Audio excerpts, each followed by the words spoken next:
Cənab Prezident, mənim sizə verəcəyim sualın 28 yaşı var. Mən bu sualı 1998-ci ildə Ulu öndərimiz Heydər Əliyevə vermişəm.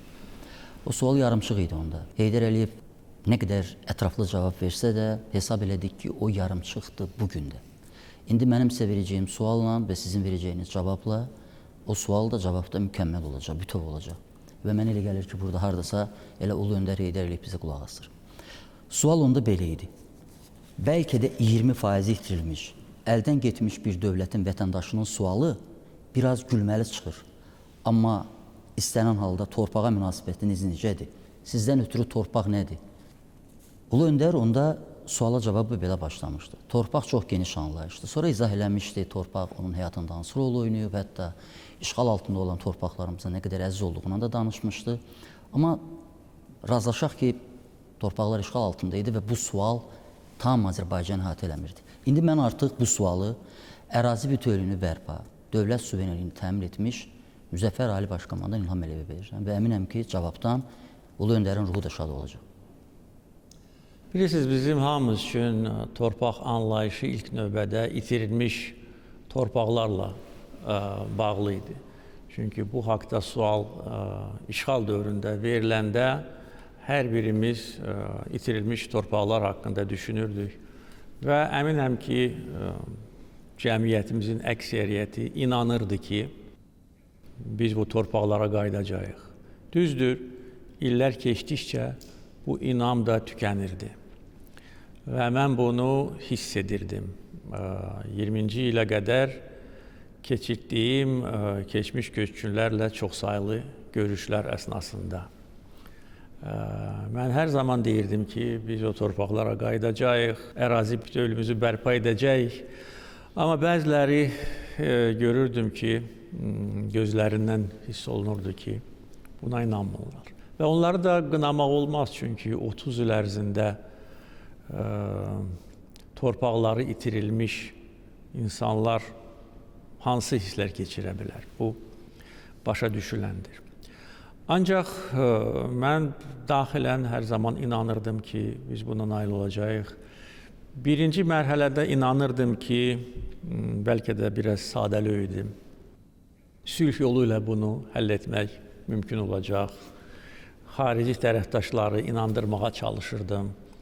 Hesab edirdim ki, onlar bu işin mahiyyətinə o qədər də varmırlar, bilmirlər ki, biz haqlıyıq, Ermənistan nahaq iş görüb. Amma sonra illər keçdikcə gördüm ki, yox, hər şey yaxşı bilirlər. Sadəcə olaraq hesab edirlər ki, onların böyük əksəriyyəti belə də olmalıdır. Belə də olmalıdır. Bu torpaqlar ermənilərə çatmalıdır. Yəni, bu onların dünya görüşü idi. Bunların, bilmirəm, hardan gələn, hansı qaynaqlardan gələn bir fikir idi. Və xüsusilə bu qərb həmkarlarıma aid olan məsələdir. Onlar hesab edirlər ki, belə də olmalıdır. Və qeyd etdiyim kimi, bəziləri deyirlər ki, siz reallıqlarla gərək barışasınız. İllər keçdikcə yəni, hərbi variantın labud olması ilə bağlı daha məndə heç bir şübhə qalmamışdır. Sadəcə olaraq hazırlıq işləri lazımi səviyyədə görülməli idi. Vətən müharibəsi dövründə torpaq mənim üçün hər azad edilmiş kəndin timsalında, necə deyərlər, ortalığa çıxırdı. Və hər bir şəhidin şəhid olması yeri torpaq idi mənim üçün. Hər gün itkilərlə bağlı məlumat alanda hansı hissləri keçirirdim, bunu sözlə demək mümkün deyil. Və artıq hamı yaxşı bilir ki, bir neçə dəfə əməliyyatın istiqamətinin dəyişdirilməsi də mümkün ola biləcək böyük itkilərlə bağlı idi ki, bu itkilər olmasın. Və müharibənin dayandırılması da 10 noyabrda bununla bağlı idi. Müharibə dayanmasaydı, itkilər qat-qat çox olacaqdı. hər dəfə bayrağımız bir kəndə, şəhərə sancılanda mənim üçün Azərbaycan məhz o torpağı idi. Nə deyim, 8 noyabrdan sonra nəzarətdə olmayan torpaq mənim üçün Azərbaycan idi. O torpağı qaytarmaq necə? Bəziləri deyirlər ki, heç kim imkan verməz. Bəziləri deyirdilər ki, daha bu qədər iş görmüsünüz, daha bəsdir. Bəziləri deyirlər ki, sizin adınız tarixə yazılıb, daha heç nə lazım deyil. Bir çox şeylər deyilib. Yəni, pis niyyətlə yox, sadəcə olaraq bəzi insanlar belə düşünürdü.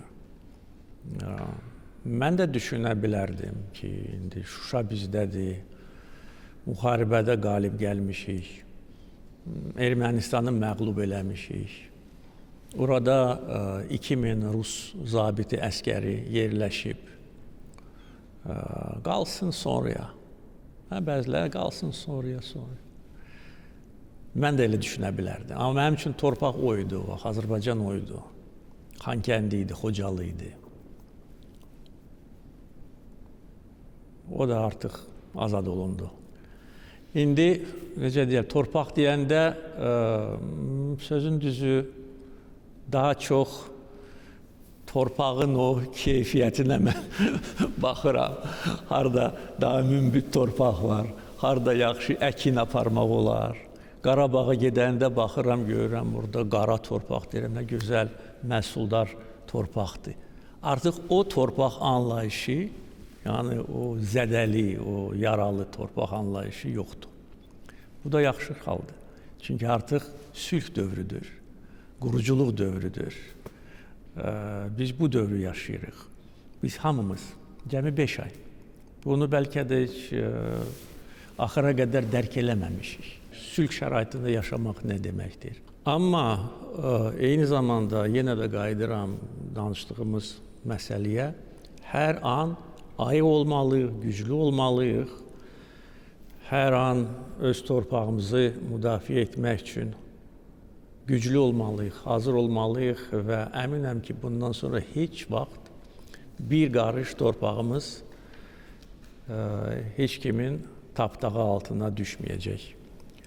Bunun üçün həm güc var, həm iradə var, xalqın birliyi var, güclü Azərbaycan dövləti var.